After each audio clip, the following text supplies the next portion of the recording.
Saya berharap nggak ada yang kejadian seperti ini lagi. Saya harap seperti itu.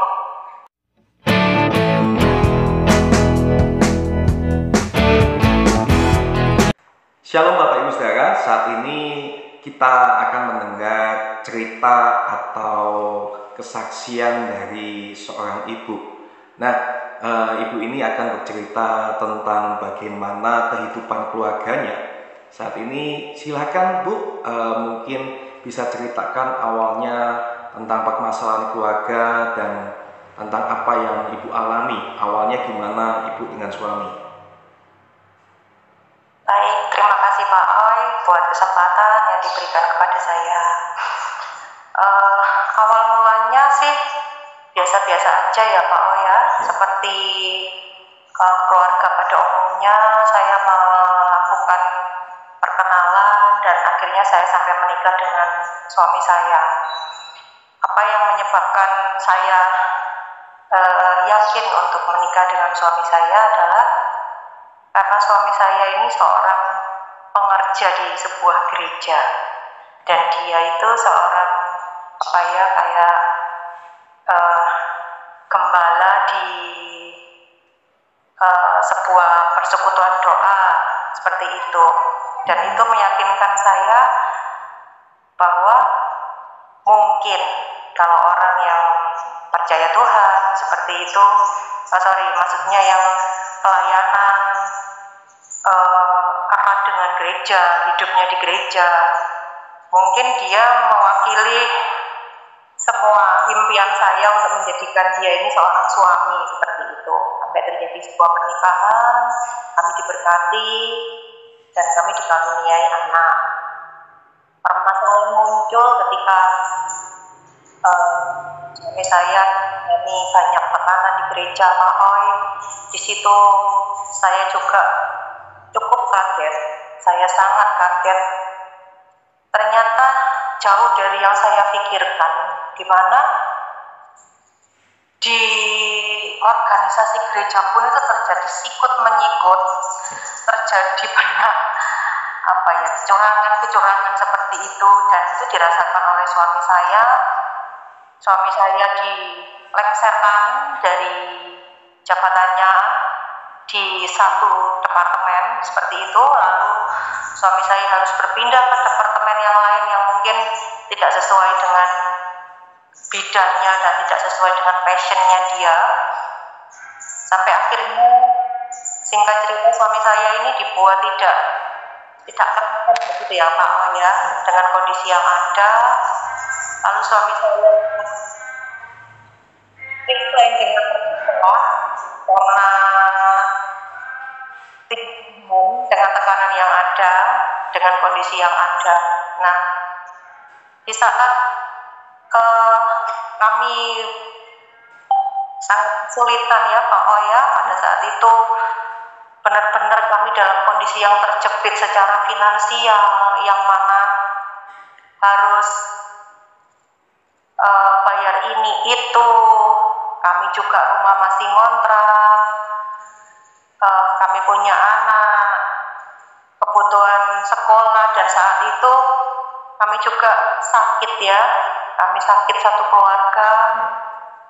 Puji Tuhan, masih banyak orang-orang di luar sana yang justru bukan dari gereja Pak Oi. Mereka mensupport kami dengan makanan, mensupport kami dengan finansial yang mungkin tidak seberapa, tapi itu sangat membantu kami untuk kami tetap bertahan hidup saat itu. Benar-benar tidak ada teman. Dan ketika suami saya sudah resign dari gereja itu, suami saya ini kayak orang hilang arah. Tidak ada satupun teman Pak Oi yang seperti menjauh semua gitu loh. Tidak ada yang mau, yang dulunya dikit-dikit, gimana Pak, sharing, gimana Pak, itu sudah tidak ada lagi. Seperti hilang begitu. Tidak ada yang mau, tidak ada yang. Padahal suaminya juga termasuk salah satu pemimpin juga ya, yang punya bawahan juga ya. Iya Pak, betul Pak. Termasuk termasuk maaf ya, termasuk ini sih apa namanya ya, ya namanya pelayanan ya Pak ya, pasti ya dia memegang apa peranan krusial ya di situ gitu loh. Terus tidak ada satupun yang mengingat, biasanya yang apa ya wes pokoknya dibiarin gitulah. Lalu masalah berawal di sini sebenarnya karena mungkin suami saya kecewa ya, kecewa kok aku ini sudah melayani Tuhan, memberikan hidupku buat gereja, bersinergi yang baik dengan gereja, tapi kok kayak gini, suami saya kecewa. Tapi mungkin suami saya nggak berani atau gimana, akhirnya yang menjadi sasaran itu saya sama anak-anak, terutama saya. Suami saya dari orang yang ya biasa-biasa aja lah ya pemarah biasa lah. Jadi orang yang sangat pemarah sekali, sangat beringas. Sampai saya mikir itu kok suami saya kok jadi kayak preman begini ya gitu, kayak orang apa ya, marah-marah di rumah, anak-anak dimarahin semua, jadi mentalnya gitu. Finansial kesulitan, kami dikejar-kejar utang, tidak ada yang mau support kami, tidak ada yang, walaupun support bukan finansial Pak, yang saya harapkan ya mungkin memberikan kekuatan atau mendoakan, menanyakan kabar, itu pun tidak sama sekali Pak Aoi begitu. Gereja lamanya gimana? Sama sekali? Iya Pak, sama sekali Pak Aoi, sama sekali tidak. Bahkan di apa namanya di persekutuan doanya itu juga dia padahal kan kakak pembina gitu, kayak apa ya apa ya Pak namanya ya, mungkin seperti itulah dalam persekutuan doa itu pun tidak ada Pak Oi, tidak ada satu pun seperti itu. Jadi benar-benar ditinggalkan dalam kesulitan dan kehilangan arah gitu ya Pak Oi ya, kayak orang kehilangan arah seperti itu kami. Dan itu tadi ya, kena mental, marah, ngamuk, udah setiap hari. Saya, anak-anak itu udah kena setiap hari, tidak ada apa-apa gitu ya, dia marah dan berubah ya, kayak berkebalikan gitu loh Pak Oi, dari sabar menjadi pemarah, dari ini sifatnya itu langsung lawannya, langsung kebalikannya seperti itu. Dan ya sampai hari ini masih seperti itu Pak Oi. Ya saya tidak putus doa ya, semoga saya saja yang mengalami hal ini dan banyak lagi yang mengalami hal seperti ini. Mungkin kurang lebihnya seperti itu ya Pak Oi ya. Lalu Bu, pernah mungkin kontak sama pemimpin dengan Bu, lalu Ibu pernah tidak mungkin kontak dengan gereja lama sama pemimpin mereka tentang mungkin walaupun suami Ibu itu tidak bekerja di gereja lama itu, minta untuk disupport di dalam masalah kerohanian, masalah keluarganya, minta dibimbing, pernah nggak Bu? Pernah Pak. Ya. Jadi saya mempunyai satu gembala di situ ya, karena melihat perangai suami saya seperti itu, saya sudah kehabisan akal. Saya mau gimana, saya bingung, saya menghubungi, lalu beliaunya ya gitu ya, saya nggak tahu ya menanggapi ya Pak, karena saya telepon, saya cerita begini dan begitu. Oh iya, terakhir saya memohon sama beliau. Cukup menyedihkan sekali permohonan saya. Saya tidak memohon apa-apa. Saya bilang, Pak, saya bisa minta tolong enggak?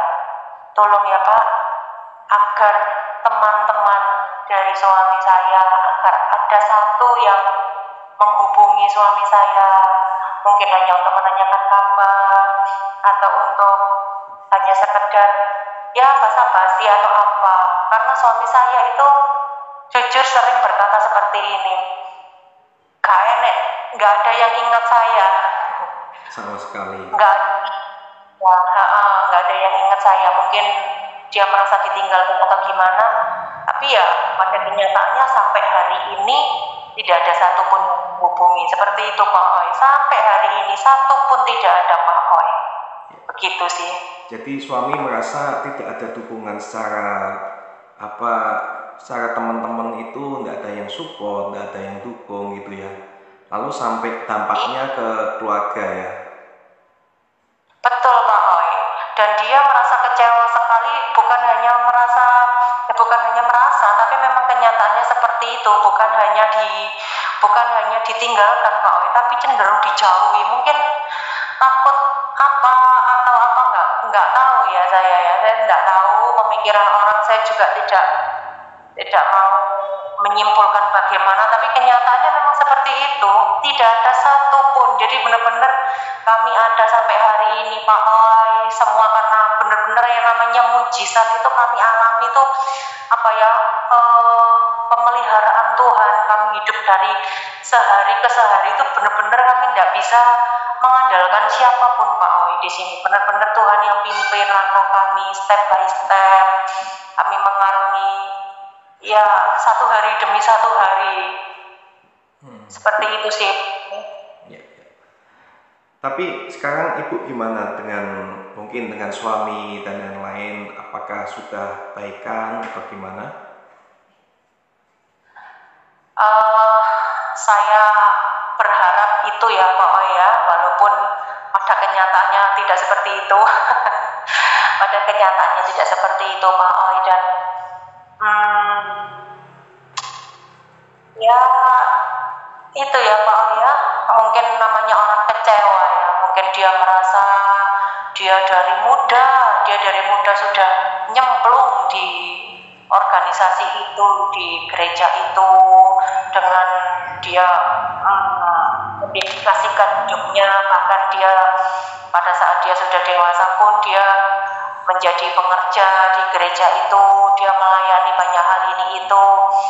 Kok sekarang aku ditinggalkan seperti ini? Mungkin dia merasa kekecewaan yang luar biasa, tapi pelampiasannya ke saya. Nah, yang muncul ya itu, sampai hari ini pun ya tetap ya marah ya. Kalau marah itu luar biasa Pak Oi. Kalau marah luar biasa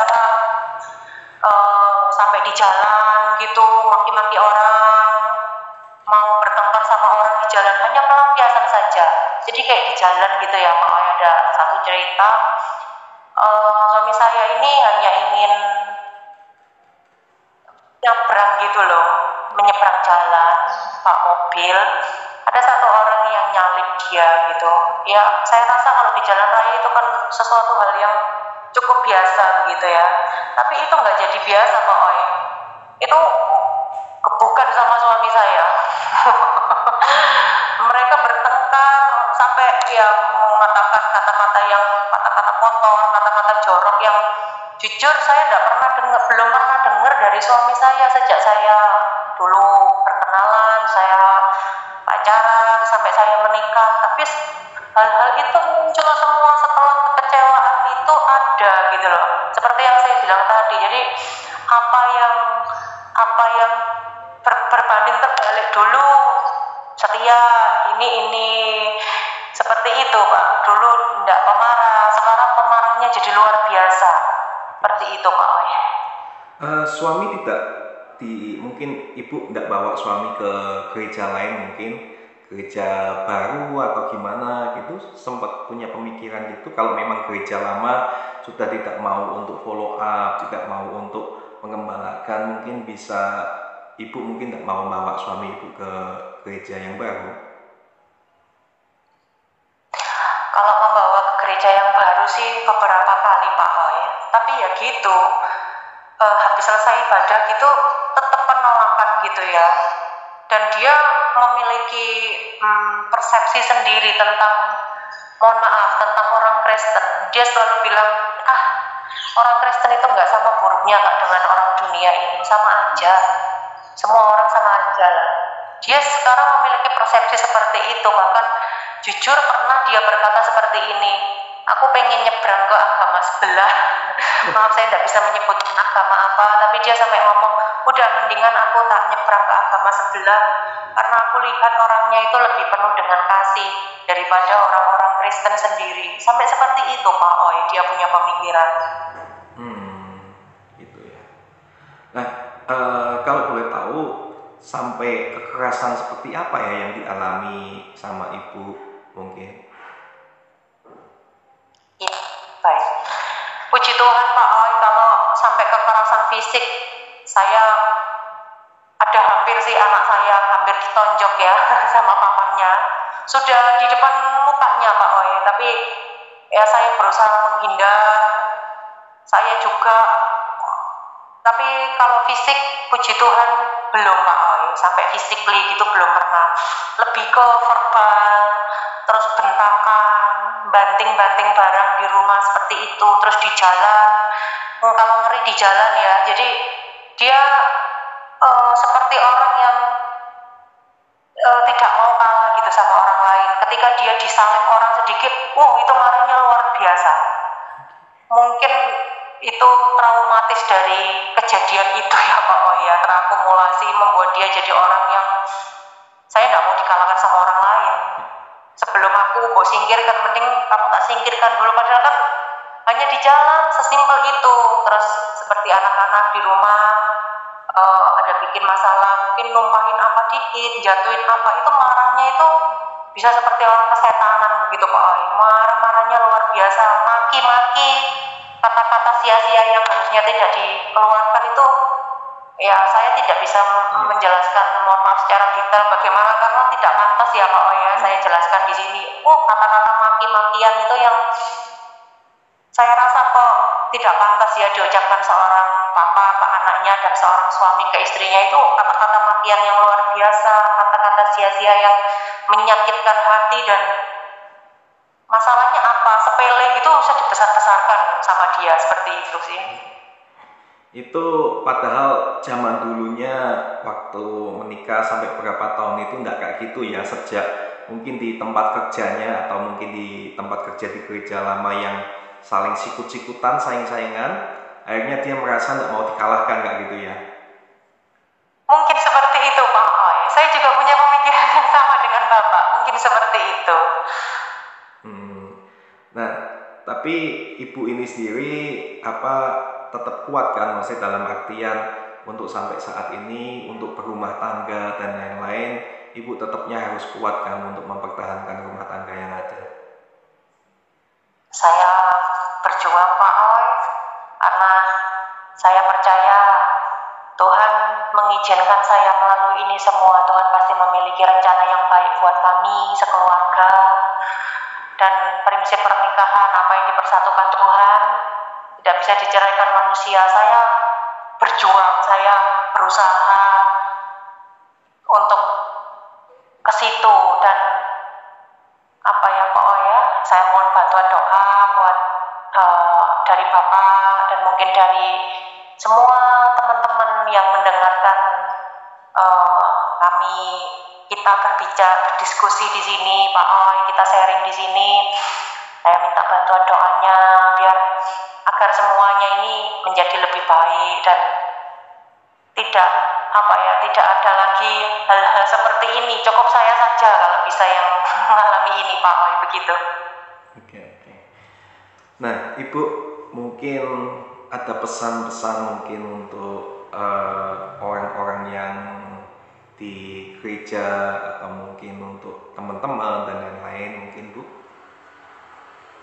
Baik, mungkin saya berpesan buat memberikan sedikit pesan untuk anak-anak muda ya Pak ya, yang belum menikah.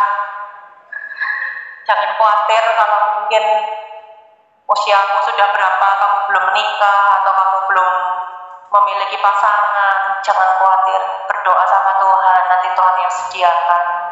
Karena ketika itu kamu tidak menikah dengan orangnya saja, tapi kamu akan menikahi karakternya seumur hidupmu. Itu cukup berat sekali. Jangan pernah melihat orang itu hanya dari, oh dia pasti baik karena dia seorang pengerja, oh dia baik karena dia pelayanan. Mungkin itu bisa dijadikan sedikit masukan, mungkin nilai plus begitu ya pokoknya, tapi bukan menjamin itu adalah hal yang mutlak lalu menjadi sebuah alasan untuk kamu memutuskan sesuatu untuk menikah. Kenali orang secara betul, karakternya bagaimana, itu aja sih Pak Oi. Saya berharap nggak ada yang kejadian seperti ini lagi, saya harap seperti itu. Dan untuk gereja, bapak-bapak, ibu-ibu, petinggi gereja, para gembala, dengan hormat saya memohon dan berharap, Pak, Bu, jangan sampai ada kejadian seperti ini. Perhatikan jemaatmu, banyak domba-domba di luar sana yang membutuhkan perhatian, membutuhkan uluran tangan, walaupun mungkin hanya sekedar doa atau hanya sekedar ya mungkin menanyakan kabar, itu cukup berarti bagi sebagian orang gitu loh Pak Oi. Bukan hanya sekedar materi atau bantuan finansial, tapi mungkin hanya sekedar menanyakan kabar, menyapa, itu menunjukkan perhatian dan itu bisa support untuk beberapa orang yang terhilang seperti suami saya, seperti itu. Apalagi keluarga muda yang butuh banyak bimbingan, yang butuh banyak support. Saya rasa itu sangat diperlukan Pak Oi, bimbingan dari para gembala. Jangan meninggalkan, dan ini pesan terakhir yang mungkin untuk apa saya bicarakan di sini ya, saya sampaikan di sini bagi teman-teman di luar sana. Tujuan kita kan sama, Kristus.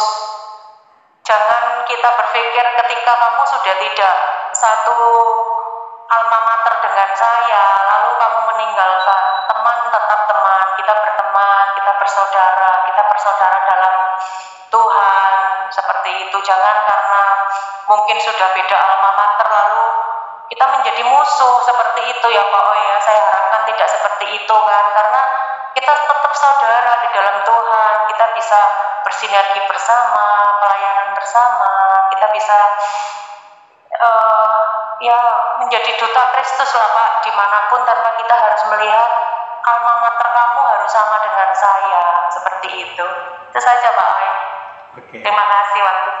Nah Bapak Ibu saudara, lewat kejadian yang ada kita belajar sesuatu ya. Nah saya mungkin bisa ngasih masukan untuk Ibu saat ini memang mungkin semua manusia itu tidak bisa menyenangkan hati kita. Pasti manusia itu juga banyak mengecewakan kita. Bahkan organisasi gereja pun ya bisa untuk mengecewakan kita.